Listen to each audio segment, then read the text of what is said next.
మీకుండే ఎటువంటి గ్రహ బాధలైనా గృహ బాధలైనా శాశ్వత పరిష్కారం కోసం సంప్రదించండి శ్రీనివాస జ్యోతిషాలయ.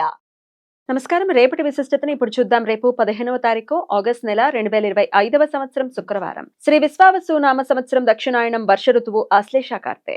రేపు శ్రావణ మాస బహుళపక్ష సప్తమి తిథి రాత్రి 11:49 వరకు, తదుపరి అష్టమి తిథి. అశ్విని నక్షత్రం ఉదయం 7:36 వరకు, తదుపరి భరణి నక్షత్రం. గండ యోగం ఉదయం 10:17 వరకు, తదుపరి వృద్ధి యోగం. భద్ర అంటే విష్టికరణం మధ్యాహ్నం 12:58 వరకు, భవకరణం రాత్రి 11:49 వరకు, తదుపరి బాలవకరణం ఉంటాయి. సూర్యుడు కర్కాటక రాశి ఆశ్లేష నక్షత్రం 4వ పాదంలో సంచరిస్తున్నాడు. చంద్రుడు మేషరాశిలో సంచరిస్తాడు. నక్షత్ర వర్జం సాయంత్రం 4:36 నుండి 6:06 వరకు, అమృతకాలం రాత్రి 1:36 నుండి 3:06 వరకు. హైదరాబాద్ ప్రాంతం వారికి రేపు సూర్యోదయం ఉదయం 5:59 సూర్యాస్తమయం సాయంత్రం 6:42 చంద్రోదయం రాత్రి 11:02 చంద్రాస్తమయం మధ్యాహ్నం 11:29 అభిజిత్ ముహూర్తం పగలు 11:55 నుండి మధ్యాహ్నం 12:46 వరకు. దుర్ముహూర్తం ఉదయం 8:32 నుండి 9:23 వరకు, మరలా మధ్యాహ్నం 12:46 నుండి 1:37 వరకు. రాహుకాలం ఉదయం 10:35 నుండి మధ్యాహ్నం 12:21 వరకు. గుళిక కాలం ఉదయం 7:34 నుండి 9:10 వరకు. యమగండం మధ్యాహ్నం 3:31 నుండి సాయంత్రం 5:07 వరకు. రేపు గుజరాతీ పంచాంగముల ప్రకారం శీతల శతం, శీతలా శతం. తెలుగు తమిళ పంచాంగముల ప్రకారం శీతలా సప్తమి శీతలాదేవి ప్రీతి కోసం వ్రతం ఆచరించడానికి ప్రత్యేకించిన రోజు.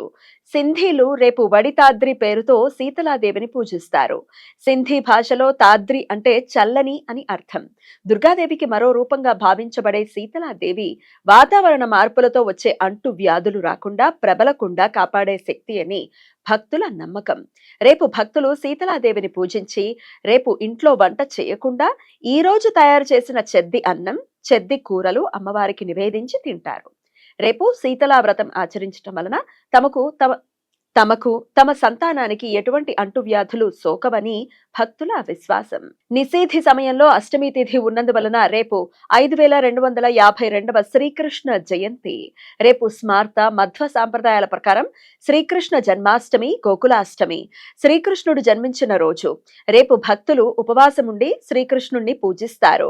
భక్తులు ఈ రోజు ఒంటిపూట భోజనం చేసి రేపు ధాన్య పదార్థాలు ఏవీ తీసుకోకుండా రోజంతా ఉపవాసం ఉండి శ్రీకృష్ణుణ్ణి షోడశోపచార పూజతో పూజించి రేపు సూర్యోదయం అయిన తర్వాత పారణ చేస్తారు.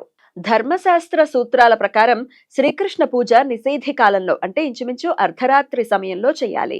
నిషేధి పూజ ముహూర్తం రాత్రి 11:58 నుండి రాత్రి 12:43 వరకు. మరుసటి రోజు రోహిణీ నక్షత్రం పూర్తయిన తర్వాత కానీ అష్టమి తిథి పూర్తయిన తర్వాత కానీ పారణ చెయ్యాలి. అష్టమి తిథి ఎల్లుండి రాత్రి 9:34 పూర్తి అవుతుంది. నిషేధి కాలంలో అష్టమి తిథి ఉన్నందువలన రేపు కాళీ జయంతి. కాళీదేవి దశమహావిద్యలలో మొదటి అవతారం. పార్వతీదేవి యొక్క తీవ్ర భయానక రూపం. రక్తబీజ అనే రాక్షస సంహారానికి దుర్గాదేవి కాళీ అవతారం ఎత్తారు అని పురాణ కథనం. కాళీ అనే శక్తి కాల గమనాన్ని నియంత్రించే శక్తి అని నమ్మకం. రక్తబీజ అనే రాక్షసుడి రక్తపు బొట్టు నేల మీద పడితే అందులో నుండి మరికొంతమంది రాక్షసులు పుట్టేవారుట. యుద్ధ భూమిలో రక్తబీజ రాక్షసుణ్ణి ఎదుర్కోవడం దుర్లభం అయినదట. అప్పుడు కాళీ రూపంలో దుర్గాశక్తి ఉద్భవించి తన పొడవైన నాలుకతో రక్తబీజ రాక్షసుడి నుండి కారే ప్రతి రక్తపు బొట్టు నేల మీద పడకుండా తాగుతూ రక్తబీజ రాక్షస సంహారం చేశారు అని దశమహావిద్యల కథనం. శుక్రవారం అశ్విని నక్షత్ర కలయిక ఉండటం వలన రేపు సర్వార్థ సిద్ధి యోగం సూర్యోదయం నుండి ఉదయం 7:36 వరకు ఉంటుంది. ఈ సమయంలో నూతన వ్యాపార ప్రయత్నాలు చేయడానికి, కొత్త పనులు మొదలు పెట్టడానికి అనుకూలం. ఏకార్గళ దోషం ఈ రోజు ఉదయం 9:06 నుండి రేపు ఉదయం 7:36 వరకు ఉంటుంది. శూల మరియు గండ యోగాలు జరుగుతున్న సమయంలో రవిగ్రహం ఆశ్లేష నక్షత్రంలోనూ చంద్రుడు అశ్విని నక్షత్రంలోనూ ఉన్నప్పుడు ఈ దోషం ఏర్పడుతుంది. ఈ దోష సమయంలో శుభకార్యాలు చేయడానికి అనుకూలం కాదు. ఈ సమాచారాన్ని మనకు అందించిన వారు మేడికొండూరు విశ్వనాథ్ ప్రసాద్ గారు. ఆయనకు కృతజ్ఞతలు తెలియజేస్తూ నారాయణ స్మరణతో సమస్త సన్మంగళాని భవంతు. నమస్కారం.